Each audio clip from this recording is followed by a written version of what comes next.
Hi,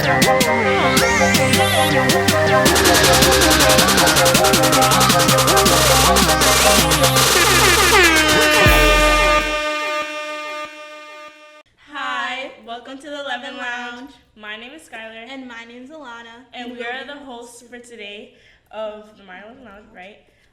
We will be interviewing the deans of the school, My Levin. So first, what we would like to ask you, can you introduce yourself and tell us your role about the school? Okay, my name is Maurice Hyde. I'm a dean here, of course. I primarily work with grade 8, and I'm also the attendance coordinator. Okay. I'm Dean Ennis. I primarily work with 6th grade, but I do everything with culture, town hall, barbecues, etc., etc. My name is Lindsey Johnson. I'm also a dean, primarily on the 2nd floor with the 7th grade. I'm also the safety liaison for the school and the building response team leader. Okay, so what made you want to work here at the school, become a dean?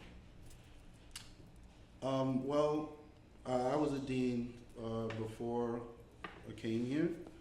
I was a dean in Brownsville for some years, and I came to My 11 to help improve the environment. And Dean Hyde and Dean Ennis also came, pretty much as a team. Dean Ennis came a year after us, in 2012, guys? Yes. Around that time. Around 2012, and we've been here ever since. Okay, cool. What does achieving excellence together mean from your perspective? Achieving excellence together. Well, we work very closely, so we're a unit all day long. We're in constant communication, and we know that if we don't actually communicate all day, then things are going to fall through the cracks. So we know that our success is really going to depend on how well we work together, how well we keep the bond, and how well we communicate. Okay, cool. What do you think My 11 school culture is all about? What's your opinion about it? Culture is the school. We work in a primarily Caribbean culture. 98% of our children are from the Caribbean, so culture is important. We are a school of music, dance, happy times, just like the carefree environment. We're a family school, so family is very big in the Caribbean culture, so family is good and is important here. So we do everything with that family umbrella, underneath that family umbrella, so to speak. There's a lot of social, emotional content that goes in this school to help develop the climate. Dean Ennis does a ton of those things, as you know. Town hall, all the outside events that you pull the family in. We have a lot of CBOs, community-based organizations, that help. As you all know, we also have our 5 C's. As you all know, that we promote with the culture in the school, and all those things just pushing social emotional development to go along with the academic achievements of our students. Just to add on to that, many of our students, as you would know, you have siblings who went here, parents who went here. So we get a lot of our students who are, we like to call legacy students. So the culture is already embedded. So they come here knowing the culture, knowing what to expect. Their parents know us, their parents went here. So the culture sometimes is probably one of the easiest things to add, from my perspective anyway. Any thoughts, Dean Hyde? Well, in addition to what they said, we know that for a school to be successful, the culture is really an important part of it, and everybody understanding what the culture is important as well. And here at My 11, I know that we're also trying to improve the culture all the time. As good as it is now, there are things that we can do that can make it even better. Okay. So how do you help the students, not just as scholars, but as people, human beings? How do you help them grow? So I know for me, and I probably can speak for all the deans, we have a lot of conversation with students. Of course, we're not in the classroom with them, but during lunchtime, times in the hallway, times where they might have an issue with the teacher and they end up in our offices, there's a lot of conversation that we have.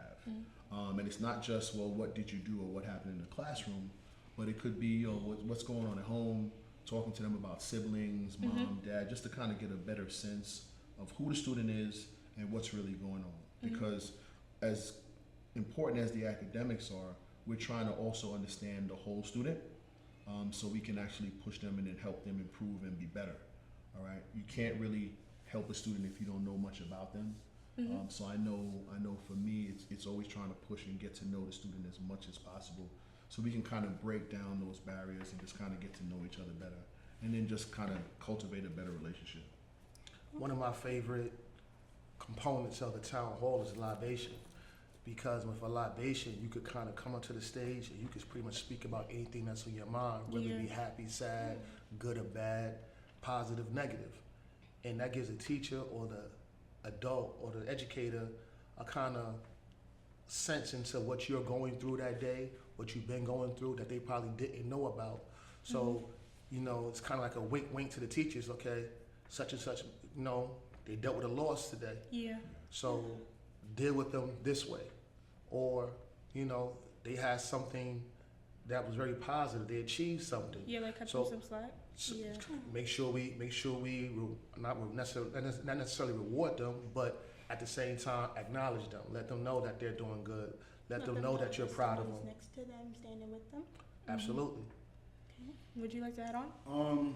I just like for all students to know that we see and acknowledge them as a person, rather than just coming in here looking at you academically, because I want people to see me that way as well. So a lot of times you make that connection through mutual interest. Like, you know, kids sometimes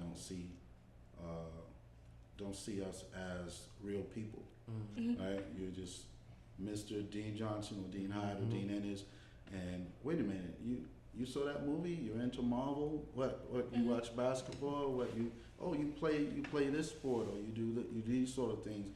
You kind of use those things to create bonds between students, so that when they need to talk to you, they feel like I can come and I can have a conversation with you because you understand me a little bit.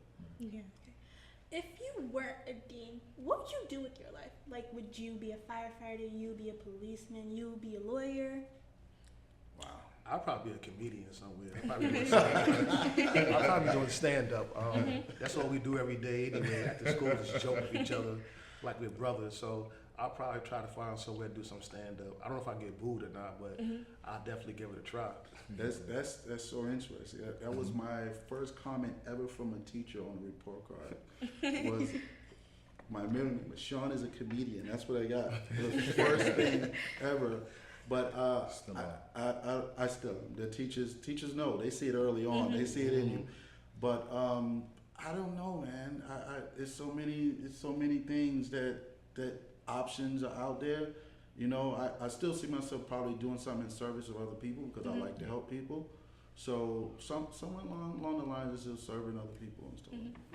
It's funny enough you said firefighter, and when I started my first year teaching, I used to work out at the gym with these firemen, and they were trying to convince me to come take the test. They're like, you're definitely strong enough, you can become a fireman. So I thought about it briefly, but I started my career already. But if I wasn't here right now, I probably would be a trader, probably a stock trader, as I think about it now. Yeah. So relating to that question, like, do you guys have any like jobs before becoming a dean? Yeah. The biggest misconception is that we was just put into a school, we became deans, and we just deal with discipline. We were all at one time great educators, not good educators, great educators. That means we were licensed teachers. We taught in the classroom, and so before dean, the only job I ever had was work. I've been working with children since I was 14 years old as a camp counselor, then going to certain jobs, after school programs, then doing student teaching. So I've always worked with children in some capacity. How do you handle the balance between accountability and compassion? That's something that I think with me personally, it was an evolution over time. Because when we first became the dean, you know, it takes years to develop that empathy and that understanding. True. Why somebody did something, right? That compassion to say, okay, I know why this student acted out. And so since I know why they acted out, then what are the consequences and how do I handle that accountability as you talked about? So knowing the student, understanding why a kid did something is important when we're talking about holding someone accountable. So we kind of try to balance it, with, okay, this is what happened, this is why it happened, and this is the resolution. So a lot of times things are not just you're getting suspended, right? Sometimes we offer other supports and interventions like restorative practices and, mediations and parent conferences and mentors and things of that nature. Because, people make mistakes, right? And we don't want every mistake you make to be, we just got to go to level 5 on you just like that. To add to that, to be compassionate is to be human, right? But we also need to make sure that we're holding people accountable because the world is not going to be compassionate with everybody sometimes. So you also have to talk to students about, listen, you have to do this. This is the consequence for this. You can't just do certain things and feel that there's not going to be a consequence for it. So we want to make sure that we teach that side of it as well, because as you maneuver through life, you're going to have to be able to understand that there's a consequence for this thing that I do. Did I miss any thoughts? No, pretty much what he said. And I would add to that and try to relay that conversation to the parents too. Sometimes that's the hardest thing, because if you have two children with a conflict, someone is hurt and their parent expects something to be done, and one parent may be expecting, well, can you give my child some leniency? So it's a real thin line, but like Dean Hyde said, you have to try to get the parent to understand and the child understand that sometimes there are consequences in life, but at the same time, you try to be as lenient as you can, because our purpose is to correct the behavior, not to punish. If you punish and the behavior or the act continues, then what are we doing? So if my leniency changes the behavior for the positive, for the better, so be it. Can you guys share a time when a student turned around things a different way? We've been lucky to have a few kids do that over the years, and that's probably one of my most proudest moments. Just last week, we had a student here who went here about 6 years ago. He texted me, he wanted to wash my car. He washed the car of maybe about 5 or 6. He has his own business. He has his own business. Now, my first interaction with this kid happened outside in the schoolyard. And he was a mischievous kid. We didn't get off to the right start in 6th grade. But by the time 8th grade turned around, till this day, me and him have a very close relationship. We call each other all the time. So, and that's one of the great things about the job that you like to see a kid turn around. I think that because we only have them a few years, sometimes we don't get to see it right away. But with the advent, it's amazing with the advent of social media and everything, and you see who they become as young adults, and you get to interact with them sometimes, and they tell you, thank you for what you did, right? Thank you for getting me through a tough time in my life, and you see that they're out there just being positive. You don't have to be doctor, lawyer, wealthy. We're just trying to help make good people. Relating to that question, what was the most misunderstood part of being a dean? So I think especially here with us, everybody thinks that deans just yell, we suspend, we call parents. And I know here at My 11, we've really tried to expand the role of what a dean is. So we counsel kids, we talk with them, we laugh and we joke with them. In addition to doing those things, we've really shown that a dean is much more, and that's why you'll hear, some students have called me Uncle Hyde, or they'll call me other names that are beyond what my title is. Kind of showing that, okay, that person looks at me more like how they might look at their father or look at their uncle or somebody in their family, because we've kind of broken that thought of what the dean is supposed to be doing. I know here at My 11 we do so much more, and it's because Our roles are expanded as well. Like I said, I do attendance, he does special events, he does safety. So it's not just walking around and clearing halls. We do a lot more with culture here in the building. So I think we've done a really great job, I think, in having students see us as more than that. And there's also a misconception among staff that we weren't educated, we weren't teachers. There's a lot of teachers here haven't seen us as teachers. So major part of our job is communicating with teachers and stuff and dealing with issues like classroom management and things like that. So we all spent years in the classroom as teachers before. I literally walk into a classroom from time to time and just ask the teacher, you mind if I teach it? If I see the teacher's teaching, if it's a skill that I know, I take over just to let them know that I used to do this and I'm very good at it. I'm not to be cocky when I say that, but I was a very good teacher in the classroom. And I know they were as well. So that misconception that we're just deans, and sometimes they look at deans like we're not smart. We're in the classroom, but we're very educated. Yeah, we're just muscle. We're the muscle. We're the muscle. We're not educated. So no, we're very educated. We're able to teach. We're able to hold the classroom down. Because we were good teachers is the reason why we became deans. That's the connection between, is the connection you're saying, between being a teacher and a dean. They're connected. In one word, can you describe, one sentence, can you describe what My 11 means to you and why? I'm just going to say hope for the future. Okay, why? It's part of what we do here. We put into the school, we put our best into the place, right? We pour our love and our support and our knowledge into the place. And it's like planting seeds and hoping to see those seeds grow later. So whatever our legacy is here, we're hoping to see that in what you all do with your lives later. Okay. Once My 11, always My 11. And it goes back to what we said, family. You could come back whenever you want. You'll see someone that you connect with. It's some pride with that crest in your chest. It should be some pride being able to work at this school, because you could go anywhere in Brooklyn, and I've even been on cruises. You'll run into someone from My 11. You'll run into someone from My 11. Okay, Dinah. I guess for me, I would say My 11 is legacy.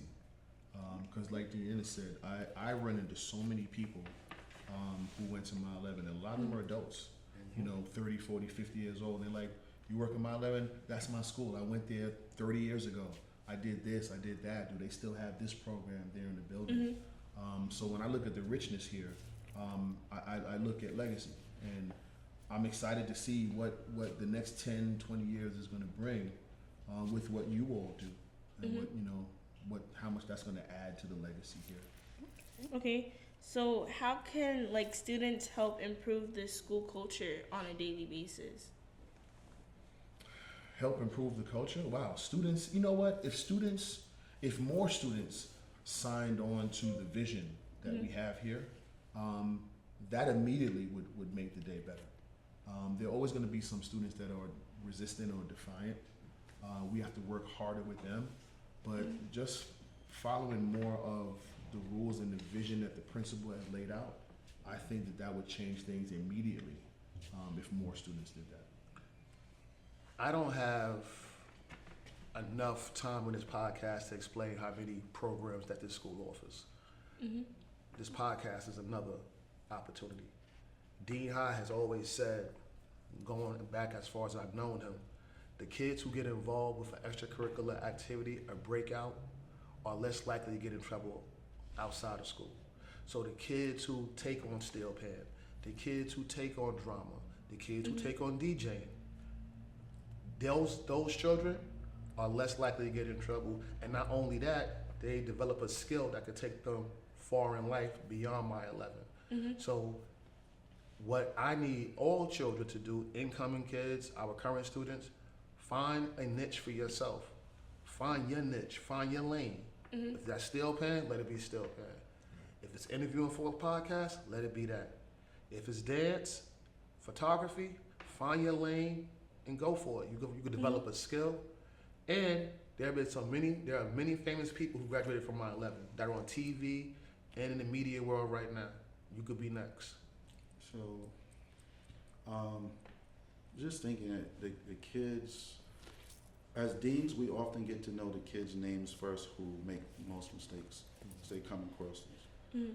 I think that the voices of the vast majority of the students in here who are coming here doing the right thing, who are practicing the 5 C's in the school, are the ones that need to get louder, so that we can show the world just how great my 11 students are. Mhm. Because you never see on social media a video of someone taking a Snapchat of our debate team who's Talk about it. who's debating, right? Mhm. You'll see a fight in the park for my 11 students that will go around 1,000 likes, but we're not highlighting the great things about my 11. And I think that if the students start uplifting their voices in a positive way to highlight those things, it'll increase our culture tenfold. Mhm. Okay. Dean Ennis, you mentioned something about town hall.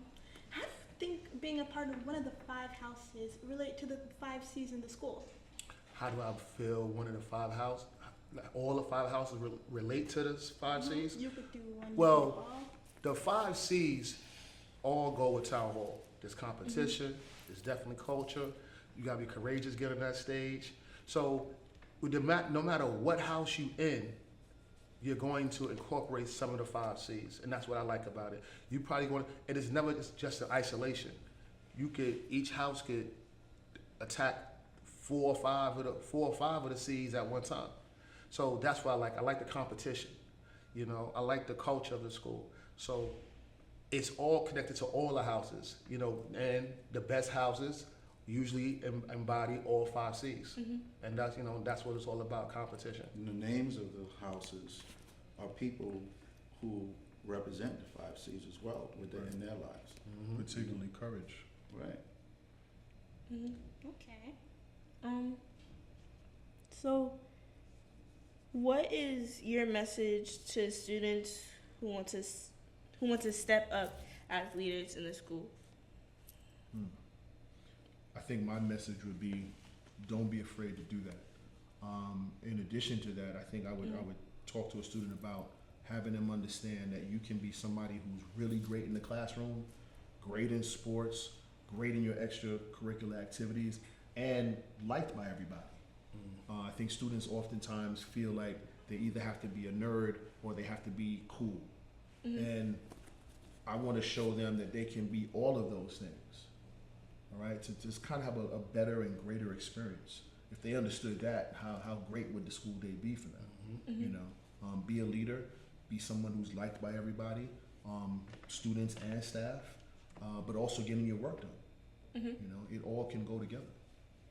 And leadership takes different forms. Like everybody doesn't have to be student government to show leadership, right? Everybody shows leadership in different ways. Leadership can be simple as joining an after-school club and you know, getting a friend who normally gets in trouble after school to join that club with you, so that they're not getting into so much nonsense after school, that you know, you kind of be a positive influence on them and say, hey, yo, this is happening after school, I'm having a great time, why don't you sign up for it, right? That's showing leadership without even, you know, like kids say, oh, you can be an op with somebody, right? You don't have to worry about that, because now you're just trying to be a positive influence on people. So a lot of times the negative influences are so strong on our students, right? Because nobody wants to be looked at as being soft or not cool or anything like that.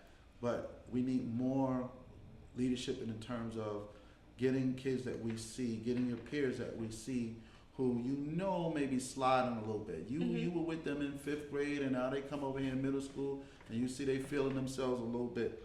Yeah. We need peers to go, hey, yo, check this out. This is happening instead of that.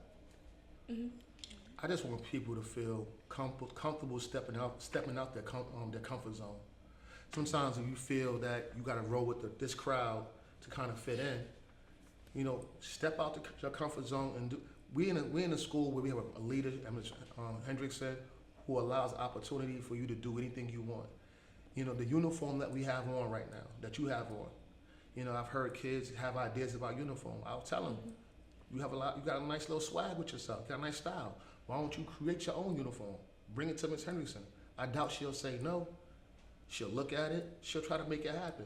But step out your comfort zone, because that's the one thing I've noticed about, we have artists in this school. We have some great artists that can create a mural or a uniform design. So step out your comfort zone, find your niche, find your lane, and go for it. On a daily basis at the school or outside the school, have y'all seen any of your good students turn bad? Good students make change, make mistakes, yes. Some recovered from them, and some of those mistakes took lives. And that is very, very painful to see. Any former student actually, whether they were great students or needed help, you know, make those sort of mistakes. You asked earlier about the biggest misconception with a dean. We can have a child that we gotta continue to talk to, continue to call that parent. We may have to suspend a few times. It doesn't mean we hate the child. Unfortunately, you know, we'll once a year, maybe we'll get a newspaper article. We'll see something on the news about a former student, and the most hurt people in the building are the deans. We asked, I know I do. Did I do everything that I could to have changed his behavior? What could I have done? You know, the kid gave me a hard time. He probably cursed at me a few times, but he's in a position, or he's not here right now, and you ask yourself, what could you have done differently? So we take it the hardest. So when you see a kid that's kind of went the wrong way, yeah, we take that personal. We take it real personal. Yeah, I have to really agree with what was said from both the deans here. You know, we take it really personally when we see a student that was here, just like you every day, was in our cafeteria, our hallways, our auditorium, and we see them take a move that we know is not good for them. We never wish any bad on any students. And, you know, you always hope when you all leave that at some point in time you'll wake up, they'll interact with somebody who may help them make the change. But I know I always ask that question, what else could I have done? What else could I have said that could have maybe helped this young person move in the right direction? Okay. Let's get a little personal with one question. Like, what's one thing you'd like to do out of school that usually, like, one of your hobbies? I play golf. You play golf? Yes, I do. I always wanted to play golf. Black man plays golf. Surprised. You look surprised. Yes, I do. I'm not the greatest, but I love the game. And I really like to play. I just like to shop and spend time with my children. What do you buy? Clothes, a lot of clothes. Okay. Hobbies. I have quite a few, but spending time with my family is one of them. I really like to read and watch a lot of information on YouTube because I like to get a lot of information that I can use to help people and improve situations. Okay. Yeah. Last question for this video, like, what is your message for the people watching this video? Yeah.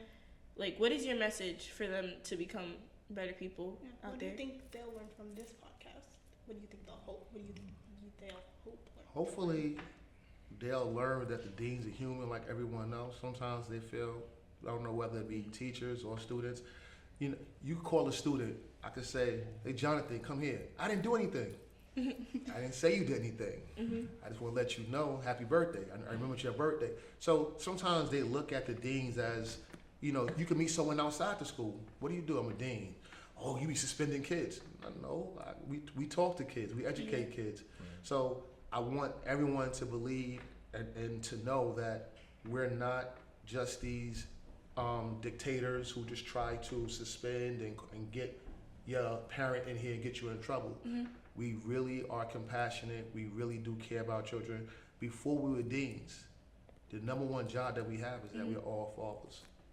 I just, first of all, thank you all for the questions. Thank you for these questions.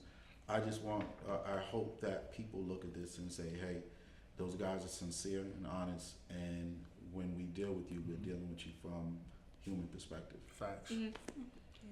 So again, I want to thank you as well, and just leave a lasting message. I think I just want them to see that we're well-rounded people that actually really care about young people. We just want you to be the best you can be, and I think that even just showing this podcast can show students that there's a lot that I can do here in this school, and maybe I'm not doing enough. I should try and do some more. Okay. I have serious goals. Okay, so again, my name is Skyler, And my name is Alana. and we are your hosts for the Levin Lounge. Thank you. Thank you. Thank you for having you. us.